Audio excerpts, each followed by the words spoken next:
મિત્રો, આજની કહાની છે એક મંદબુદ્ધિ સ્ત્રીની, જેને એક નરાધમ પોતાની ભૂખ સંતોષવા જતા મા બનાવી નાખે છે. સારિકા એક ગરીબ ઘરની દીકરી હતી. રૂપાળી હતી પણ બિચારી મંદબુદ્ધિ હતી. જન્મથી જ એનામાં મગજના વિકાસની કોઈ આશા નહોતી. ધીરે ધીરે શરીર તો મોટું થતું જાય છે, પણ બુદ્ધિ હજુ નાના બાળક જેવી જ. ઘરની પરિસ્થિતિ સારી ન હોવાથી અને ઉપરથી મંદબુદ્ધિને કારણે ઘરમાં એને સાચવવી અઘરી હતી. જેથી એના માતા પિતા એને એક આશ્રમમાં મૂકી આવે છે.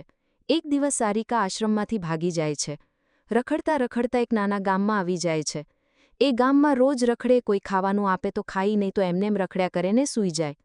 સારિકાની ઉંમર હવે 21 વર્ષ જેટલી છે. ફાટેલા કપડાં, ઓળ્યા વગરના છૂટા વાળ, પગમાં ચપ્પલ પણ નહીં અને ગંદુ શરીર લઈને રખડ્યા કરતી. જ્યાં જાય ત્યાંથી એને લોકો કાઢી મૂકતા. એકવાર રખડતા રખડતા ગામની બહાર દૂર ખેતરોમાં જતી હતી. એક ખેતરમાં મજૂર એકલો હતો, લગભગ 38 વર્ષનો. સારિકા એને જોઈને એની પાસે કંઈક ખાવાનું માંગવા જાય છે. પહેલાં તો મજૂરે એને નકારી અને કાઢવાનો પ્રયાસ કર્યો, પણ સારિકા જીદે ચડી અને જતી નહોતું. થોડી રકઝક કરી ત્યાં મજૂરનું ધ્યાન સારિકાના ફાટેલા કપડાં વચ્ચે દેખાતા સારિકાના અંદરના અંગો પર પડી. એ જોઈને મજૂરની દાનત બગડી.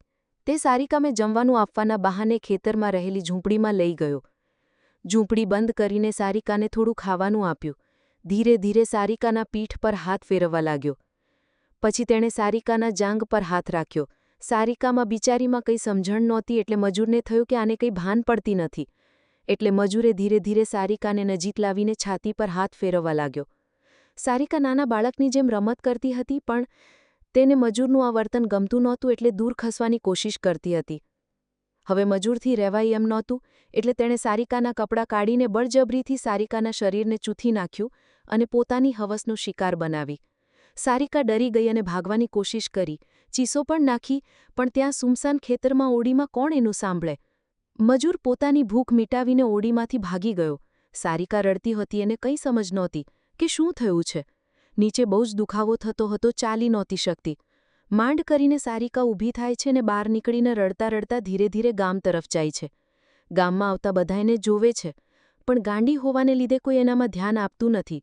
એક માજી જોવે છે, એના ફાટેલા કપડા પર લોહીના ડાઘ હતા અને ચાલી નહોતી શકતી. માજી એને પાસે બેસાડે છે ને પૂછે છે, પણ સારિકા બિચારી કંઈ સમજાવી નથી શકતી. બસ રડ્યા જ કરે છે ને ખેતર તરફ ઇશારા કર્યા કરે છે. માજી તેને શાંત કરે છે ને થોડું ખાવાનું આપે છે. ધીરે ધીરે સારિકા બધું ભૂલી રોજની જેમ રખડ્યા કરે છે. 5-6 મહિના પછી ગામના બધા લોકોને માજીને નવાઈ લાગે છે, કેમ કે સારિકાનું પેટ મોટું થતું હતું, પણ બધાને હતું કે કંઈ ખસે આમ જ. 7 મહિના પછી પેલા માજી જોવે છે તો પેટ ઘણું મોટું દેખાય છે, એટલે તેમને શક જાય છે અને ગામની એક નર્સ પાસે તપાસ કરાવે છે. ત્યારે બધા હેરાન પામી જાય છે એ જાણીને કે સારિકા મા બનવાની છે. માજી બહુ દયાળુ હતા. એમને સારિકા મા બનવાની હોય ને એમ રખડે મંજૂર નહોતું, એટલે પોતાના ઘરે લઈ જાય છે ને દેખભાળ કરે છે. માજીને યાદ આવે છે 7 મહિના પહેલાં રડતા રડતા સારિકા કંઈક કહેવા માંગતી હતી. લોહીવાળા તપડા અને બરાબર ચાલી પણ નહોતી શકતી. માજીને ખાતરી થાય છે કે નક્કી કોઈએ સારિકા જોડે બળજબરી સંબંધ બાંધ્યો છે. સારિકાને કંઈ ભાન નહોતું કે માતા બનવાની છે, એની સાથે શું થવાનું છે, કંઈ જ, કેમ કે એ પોતે જ બાળબુદ્ધિમાં હતી. 9 મહિને સારિકા એક દીકરાને જન્મ આપે છે. દીકરાનો જન્મ તો થઈ જાય છે, પણ સારિકાનું મૃત્યુ થઈ જાય છે. માજીને બહુ જ દુઃખ થાય છે. ગામમાં બધા હવે સારિકા માટે દુઃખી છે, પણ હવે સારિકા નથી રહી. માજીની ઉંમર પણ એટલી બધી હતી કે એ પણ કાયમ માટે બાળકનો ઉછેર કરી શકે એમ નહોતા.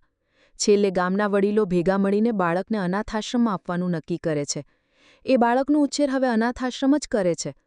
મિત્રો, હેવાનિયત ઘણામાં હોય, પણ જે આવા મનબુદ્ધિને પણ ન મૂકે એને શું કહીએ? આવા માણસને પકડીને ફાંસીની સજા કરવી જોઈએ. શું લાગે છે તમને?